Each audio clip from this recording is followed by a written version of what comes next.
With the release of the final raid tier of Dawntrail, the second tier, Cruiserweight, is rotating out of being current. Considering we did manage to finish the Savage version, this seems like a great time to have a bit of a retrospective discussion about it. How was it? How did it go? And was the tier good? Let's talk about it.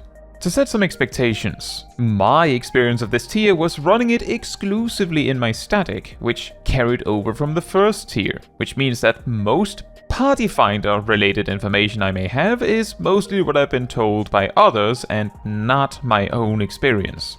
For comparison, we cleared M4S, Wicked Thunder, only shortly before 7.1 released. Meanwhile, we finally cleared M8S about 2 weeks before 7.4 released. So whatever the case, this tier was definitely harder for us.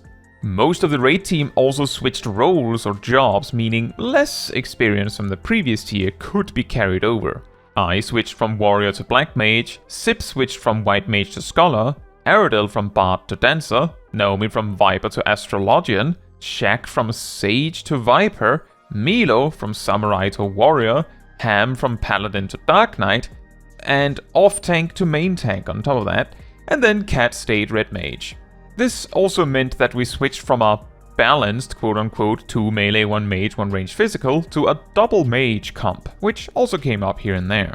The way we go about raiding is roughly the same as before. 6 hours once a week, sometimes a bit less. And if you want to see the whole journey, I will put a playlist of all the stream VODs in the description.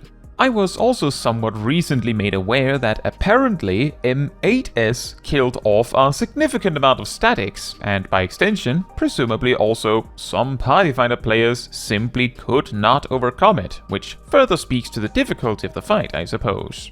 But with those initial clarifications out of the way, let's talk about Cruiserweight Savage, starting with M5S Dancing Green. An excellent design thematically, and a fantastic opener to a raid tier.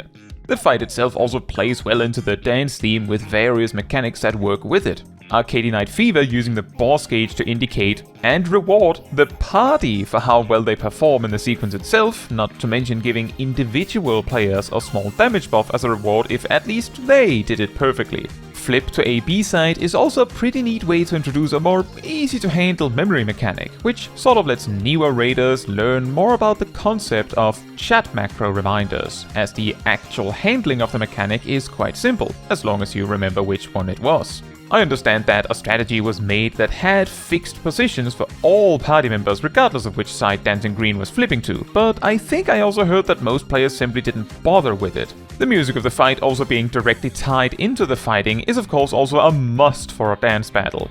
As an opening act to a raid tier, Dancing Green also has a surprising amount of mechanics that you can survive failing.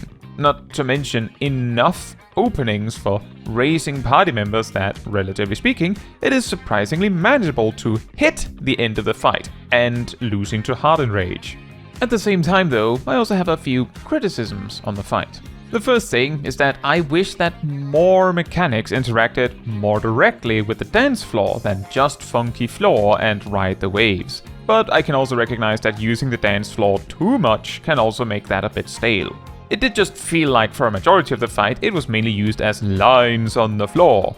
A random example where it could have been used would be for quarter beats and eighth beats, as they could be focused on the square itself, which would make eighth beats easier and quarter beats mildly harder, I suppose. This kind of extreme focus on the floor tiles could maybe also be expanded to the backup dance baited cone AoEs, which could make them difficult in a different way, although I do recognize there isn't that much that could be changed there. Simply put, considering how well the fight's mechanics fit the theme, it makes me wish it made even better use of some of the features of the fight itself. For Arcady Night Fever, both of them, I also feel it is a bit of a shame that the gauge is quite feast or famine. Either you fill it fully and Dancing Green rewards you with a whole bar of limit break gauge, or you're even just a smidge off and you get nothing. Fun fact, it works like this on normal too. I just wish that it would give you at least some gauge based on performance, maybe like half as much or even a quarter relative to your performance, if you didn't max it out. So for example, only getting 50 gauge would give you 1/4 or 1/8 of a limit break bar. But at the same time, I also recognize that the fact it goes from 0 to 100 in the way that it does massively impacts how hype it is when you do get it perfect. Finally, I do think punishing with damage downs is a better choice than Vuln stacks, and the fact that Dancing Green is so surprisingly lenient, enabling you to see the Hardened Rage surprisingly early in prog, is quite nice. A strange alternative perspective is that while this seems very lenient for newcomers or even just less experienced raiders, it can also be exceptionally demoralizing to hit their Hardened Rage and then see that the boss has like 30% HP. Not that you can do much about that, sometimes you might just have a DPS that is hardly playing. However, I do think it may have been an improvement if Dancing Green had a bit more impact power to finish off a raid team when they go on the back foot, instead of leading them on all the way to the Hardened Rage when their chance of victory was already gone halfway through. That said, my top 3 favorite mechanics from this fight, coming from the perspective of Black Mage, having done it with both fast and slow builds, is 1. Arcady Night Fever 1, including Let's Dance. The process of planning mobility options to keep up the attack during Arcady Night Fever was fun, and the careful teamwork during Let's Dance also really made you feel like you nailed it when you and your dance partner got the perfect groove. The fact a single mistake through all this also meant punishment through no limit gauge gain, not to mention how easily someone can die from not paying attention for just a moment, also makes this sequence very scary. 2. Flip to a B-side and 2-3-4 snap, twist and drop the needle. A mechanic that combines a little bit of memory game with actually using the sound of the battle, a type of mechanic that is essential for a dance battle. And 3. Funky floor just in general. I lamented before that I wish the boss used the floor tiles more, so of course any mechanic that uses it directly like Funky Floor is great in my eyes. It didn't outstay its welcome and is simple enough that vastly different combos of mechanics can be added on top of it and it still just works. Moving on to M6's Sugar Riot. The graffiti, cute gang kind of theming of the fight makes it a perfect match for the absolute chaos that is the ad phase. And given how distinct and unique this phase is, it probably comes as no surprise that it tends to overshadow almost everything else in the fight.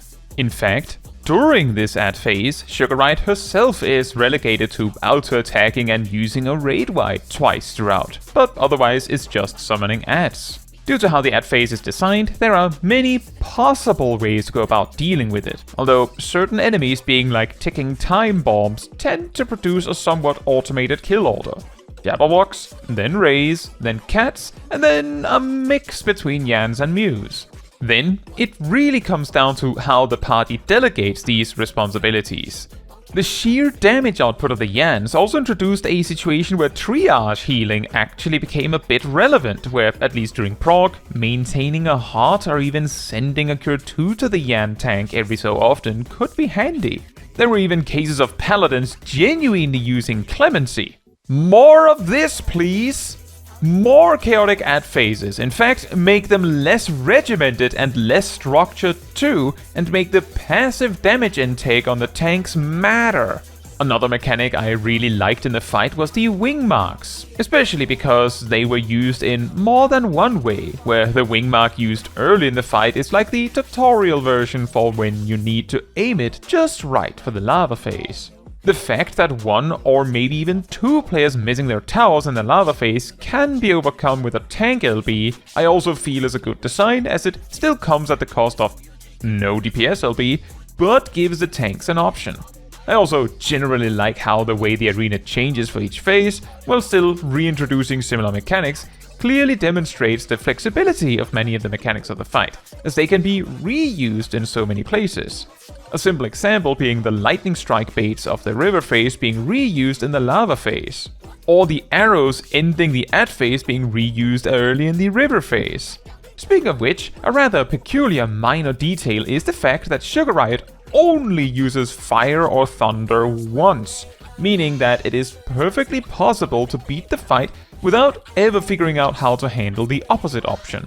My main criticism of the fight is that I wish they had gone more all in on the ad stuff and had a few ads to deal with throughout the fight in some form or another. This would probably come at the cost of toning down some of the other mechanics, but imagine if the off-tank had to handle a couple of Mews or a Yan during the desert phase. A single Ray appears during the river phase. Things like that. A particularly cruel one would be to have a single Gimme Cat right after the lava phase, as this would steal the LB3 right at the end. My point is, I want more relevant ads in boss fights. That said, my top 3 things from this fight are: number 1, the ad phase, obviously. Number 2, the somewhat unique style of tank buster, targeting positioning instead of enmity. And number 3, well, not a mechanic itself, the structuring of the fight being just so that a regular raid team both is capable of and motivated to deliberately generate limit gauge to get an LB2 for the ad phase. If the ad phase had been a bit earlier, then this might just not have been possible, and had it been a bit later, then you may have naturally had the LB2 every time, requiring zero interaction from the players to get it. This somewhat naturally introduced a lot of Savage Raiders to some of the more esoteric mechanics of the game, like active LB generation, which is great. Next up is M7S, Brute Abombinator. I've been told that Abombinator has the strictest DPS check of the tier, which makes M5 to 7 an interesting set of skill checks for our raid team. Dancing Green strictly tests your ability to avoid mechanics properly, as otherwise the damage downs will weigh you down until you can't keep up. M6S tests your control in the chaos of an ad phase that quickly overwhelms you if anything on the careful balancing act goes wrong. And then M7S tests whether you know how to pump the damage. The theme of this fight is a bit simpler, quote-unquote, with big monster at the top of buildings means big bashy bonk attacks is all he really needs, and he got them. The multi-hitting raid wights gradually increasing in count, and so intensity both works as a great mechanic for the healers, and the team in general, to deal with, and also works as an interesting reference back to M3S with similar, gradually increasing in hit count mechanics. The Demolition Deathmatch style tether mechanics also very interesting, and depending on your team composition, may need to be handled slightly differently. It also sort of highlights a problem in some of the standard assumptions about party compositions in boss design. Which I guess leads into the criticisms. To start, I don't think the mechanics should be changed, but it does highlight a bit of a problem. Mechanics meant for ranged usually means healers, mages and ranged physicals, and tend to assume these roles can reliably perform while at a distance. For a while, if not forever. While this holds true for most of them, Red Mage and Summoner both have reasons to get up close somewhat regularly. Sage has a bit more leeway with Flemmer, and Dancer has even more leeway than that with Standard Finish, but doesn't work if you send them all the way to Narnia. For the tethers in the second phase, if a Red Mage, Summoner or Dancer is put on a tether, it is incredibly likely they will simply not be able to use a large portion of their toolkit until the mechanic is over. This gets more problematic, for some of them, when the tethers go on 4 players in the third phase, as in the second phase, you can at least avoid the problem if you have a third ranged job, like a Black Mage, to deal with the issue. The issue this mechanic highlights is that boss fights are typically designed with the assumption that half the raid, at least, is ranged capable, but due to the variety of jobs in the game, there is a pretty significant variance in how ranged capable these jobs are. In our team, we solved it by our Red Mage being one of our melee DPS jobs. Aside from this sidetrack about job designs, I feel like the fight is reasonably well put together, all things considered. My favorite 3 things from this fight are, number 1, ads with interruptible actions. Yes, even if they don't feature very long and the interrupting part can be skipped by doing enough damage, introducing more things where careful and smart use of interrupts matter is good. And also, ads in a boss fight again. Number 2, I like how much emphasis the fight puts on careful baiting and placement of the Starburst AoEs, which also leads to very careful positioning with a surprising amount of things to keep track of. A single Starburst being off the mark can be lethal. This reaches its pinnacle in Phase 2 when the tethers overlap with waves of Starbursts. Number 3, smash here and there. While a relatively simple mechanic, it requires the whole raid to be aware of what is going on. overlapped with a tank buster with 4 possible configurations. Party must get in, but first circle AoE. Party must get in, overlap with a donut AoE, meaning tanks must get out, but first donut AoE. Party must get out, but first donut AoE, and party must get out, overlapped with a circle AoE, meaning tanks must get in, but first circle AoE. It's actually a bit of a shame that this mechanic is completely absent in Phase 2. Leading us to M8S, Howling Blade. An excellent finale, with some similarities to Wicked Thunder in that the first phase is filled with mechanics you can get stuck on. Howling Blade also has plenty of really strict mechanics like Revolutionary Eminent Rain or the Ad Phase intermission. Yay, more ads! Tracking Tremors doing as much damage as it does also both puts the healers on a real test, while also requiring the party to help them with mitigation. The fight goes so fast that having 1 or 2 deaths at just the wrong moment means that it is immediately over. Not to mention, it is difficult to find a proper opportunity to re-enter the fight from death.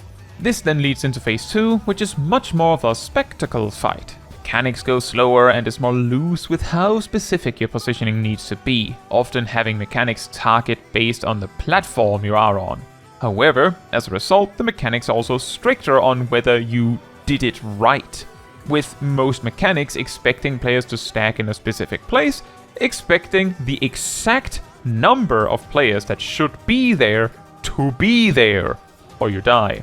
The wild contrast between the 2 phases is very interesting, but there's something to be said that, similar to Wicked Thunder, the second phase appears to be a lot easier than the first, with the true challenge coming down to being able to reliably enter the second phase to practice it. Multiple times throughout progging this fight, I lamented that I would gladly have taken a harder Phase 2 in exchange for a checkpoint, although that would just not be the same fight either. Before this raid tier, I also said that it made sense that as the fight progressed, a fair-feeling fight needs to introduce gradually easier mechanics as the fight progresses, meaning that the really hard mechanics need to be introduced early and then referenced back to. But because these kinds of savage phase changes tend to completely wipe the slate clean, meaning the second phase has generally entirely new mechanics, they can't really refer back very well, which then leads to the second phase simply having easier mechanics to compensate in general. I will say, based off my experience with M8S, I feel like you could get away with a harder Phase 2 just fine if Phase 1 was a bit easier, as the real problem with loading really difficult mechanics into the tail end of the fight is how few times you will see it in a prog session. But if the first phase is manageable enough that you can reliably hit Phase 2, then this is not nearly as big of a problem. This is not to say that this boss needed to be changed in that regard, but more saying that it is more of a balancing act. And if Phase 2 is always observably easier than Phase 1, it gradually becomes less and less spectacular to see that uninterrupted Phase 2. For my favorite things, I will cover the 2 phases separately to give them both room. For Phase 1's number 1, it might shock you, but it is the Millennial Decay sequence. As Black Mage, it was actually super fun to figure out planning the rotation and movement for that whole sequence, and I managed to lock it down so much that I could do one exact sequence for 3 of the 4 possible configurations, and only had to swap like a 1 GCD for the 4th sequence, which was counterclockwise with DPS spread second. Number 2. Tactical Pack, the Ad Phase. A very overwhelming sequence of things when you try to take it all in at once, but when it comes down to it, each individual really just has to pay attention to the magic vuln and when their turn is in the debuff order. Although, healers have a lot more work to do, I suppose. I also liked having to deal with the somewhat constant movement needed to keep up as the sphere and cube naturally circled around the arena, just slow enough that you can plan out your movement gradually. Number 3. Revolutionary and Eminent Rain. While not the most central mechanic of the fight, is one of the best examples of how strict and specific many of the mechanics in the phase are. For the Revolutionary Rain, it is very likely you're just an inch too far to the left or right and you die for it. For Phase 2, my number 1 is Howling 8. While by construction this single mechanic takes up seemingly over a fourth of the whole phase, I have always been a fan of very clearly defined build-ups to the Harden Rage, and if there ever was a good example of a definite Harden Rage, it would be the boss gradually removing the whole arena and packing up the party and walking away with the ball. It also perfectly builds the tension as you close in on timing out. For a slight comparison, while M7S's Harden Rage is the body slam from the top ropes again, the quite suddenness that he becomes untargetable doesn't feel quite as fun as Howling Blade fighting you to the very last moment. Number 2. Champion's Circuit. A sequence of strict AoE telegraphs like this is perfect for an arena like this. They quite literally use the shape of the arena to show you ahead of time the sequence of AoEs. In fact, if hypothetically you had a specific preference for exactly how the sequence starts, you could actually jump one platform to the left or right once you see the initial direction and starting position. In fact, I don't think anything prevents you from jumping to another platform in the middle of the sequence, aside from the fact that you might have very limited time to move after the teleport. And finally, number 3, Twofold Tempest. Again, a mechanic that makes amazingly great use of the shape of the arena. A tether's dragged around like a relay race, while on the somewhat opposite end of the arena, pair stacks are baited, meaning that every pair of players alternate between having a play and having a rest. It is also flexible enough that the exact positioning is heavily up to the players, so much so that on our first kill, due to a death, our northern DPS players had swapped places. In summary, a very strong raid tier introducing some types of mechanics that I really hope to see more of. Notably, more weird arenas, more ad phases, and more just trying new things. If I were to rank all 5 fights, with M8S's phases being separate, I would rank them as follows. Number 1, Sugar Riot. Number 2, Howling Blade's Phase 2. Number 3, Dancing Green. Number 4, Howling Blade's Phase 1. And finally number 5, Brute Abombinator. The reason why I rank Phase 2 significantly higher than Phase 1 is simply that I enjoyed the unique mechanics of Phase 2 that much more, and besides, Brute Abombinator being 5th place doesn't mean I didn't like the fight, I just liked the others more. And with that said, what was your favorite fight in the Cruiserweight series? What was your favorite mechanic, and what do you hope to see in the future? Be sure to let me know about it all in the comments. Nice! Yes! Yes!